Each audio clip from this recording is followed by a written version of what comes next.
بسم اللہ الرحمن الرحیم۔ قرآن اور ایمان کے ناظرین السلام علیکم۔ یمن و حبشہ کا بادشاہ ابرہہ تھا۔ اس نے شہر صنعاء میں ایک گرجا گھر بنایا تھا اور اس کی خواہش تھی کہ حج کرنے والے بجائے مکہ مکرمہ کے صنعاء میں آئیں اور اسی گرجا گھر کا طواف کریں اور یہیں حج کا میلہ ہوا کرے۔ عرب خصوصاً قریشیوں کو یہ بات بہت شاق گزری، چنانچہ قریش کے قبیلہ بنو کنانہ کے ایک شخص نے آپے سے باہر ہو کر صنعاء کا سفر کیا اور ابرہہ کے گرجا گھر میں داخل ہو کر پاخانہ کر دیا اور اس کے در و دیوار کو نجاست سے آلودہ کر ڈالا۔ اس حرکت پر ابرہہ بادشاہ کو بہت غصہ آیا اور اس نے کعبہ معظمہ کو ڈھا دینے کی قسم کھا لی اور اس ارادے سے اپنا لشکر لے کر روانہ ہو گیا۔ اس لشکر میں بہت سے ہاتھی تھے اور ان کے پیش رو ایک بہت بڑا کوہ پیکر ہاتھی تھا جس کا نام محمود تھا۔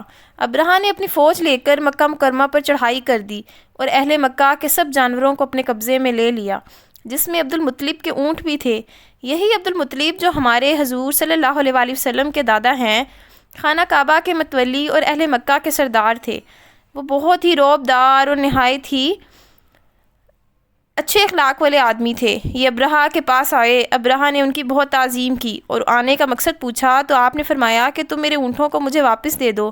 یہ سن کر ابرہہ نے کہا، مجھے بڑا تعجب ہو رہا ہے، مجھے بہت حیرانی ہو رہی ہے کہ میں تو تمہارے کعبہ کو ڈھانے کے لیے فوج لے کر آیا ہوں جو تمہارا اور تمہارے باپ دادا کا ایک بہت بڑا مقدس مقام ہے۔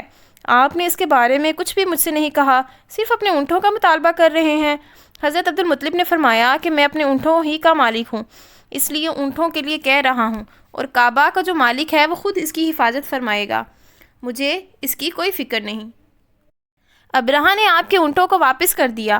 پھر آپ نے قریش سے فرمایا کہ تم لوگ پہاڑوں کی گھاٹیوں اور چوٹیوں پر پناہ گزین ہو جاؤ۔ چنانچہ قریش نے آپ کے اس مشورے پر عمل کیا اور اس کے بعد عبدالمطلب نے کعبہ کا دروازہ پکڑ کر اللہ کی بارگاہ میں کعبے کی حفاظت کے لیے رو رو کر دعا مانگی اور دعا سے فارغ ہو کر آپ بھی اپنی قوم کے ساتھ پہاڑ کی چوٹی پر چڑھ گئے۔ ابرہہ نے صبح تڑکے اپنے لشکروں کو لے کر کعبہ مقدسہ پر دھاوا بول دینے کا حکم دیا اور ہاتھیوں کو چلنے کے لیے اٹھایا، لیکن ہاتھیوں کا پیش رو محمود جو سب سے بڑا تھا وہ کعبہ کی طرف نہ چلا۔ جس طرف اس کو چلاتے تھے وہ چلتا تھا، مگر کعبہ کی طرف جب اس کو چلاتے تو وہ بیٹھ جاتا تھا۔ اتنے میں اللہ تعالیٰ نے سمندر کی جانب سے پرندوں کا لشکر بھیج دیا اور ہر پرندے کے پاس 3 کنکریاں تھیں، 2 پنجوں میں اور 1 چونچ میں۔ اب ابیلوں کے اس لشکر نے ابرہہ کی فوجوں پر اس زور کی سنگ باری کی کہ ابرہہ کی فوج بدحواس ہو کر بھاگنے لگی، مگر کنکریاں گو چھوٹی چھوٹی تھیں، لیکن وہ قہر الہی کے پتھر تھے کہ پرندے جب ان کنکریوں کو گراتے تو وہ سنگریزے فیل سواروں کے خود کو توڑ کر، سر سے نکل کر، جسم کو چیر کر، ہاتھی کے بدن کو چھیدتے ہوئے زمین پر گرتے تھے۔ ہر کنکری پر اس شخص کا نام لکھا تھا جو اس کنکری سے ہلاک ہو گیا تھا۔ اس طرح ابرہہ کا پورا لشکر ہلاک و برباد ہو گیا اور کعبہ محفوظ رہ گیا۔ یہ واقعہ جس سال ہوا اس سال کو اہل عرب عام الفیل یعنی ہاتھی والا سال کہنے لگے، اور اس واقعے سے 50 روز کے بعد حضور صلی اللہ علیہ وآلہ وسلم کی ولادت ہوئی۔ اس واقعے کو اللہ تعالیٰ نے قرآن مجید میں بیان فرماتے ہوئے ایک سورہ نازل فرمائی جس کا نام ہی سورہ فیل ہے، یعنی بسم اللہ الرحمن الرحیم۔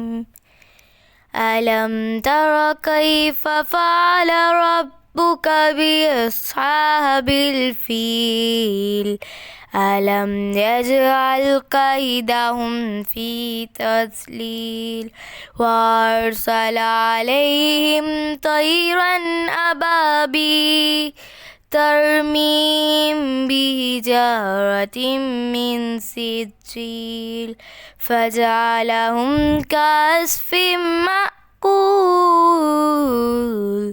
صدق اللہ العظیم۔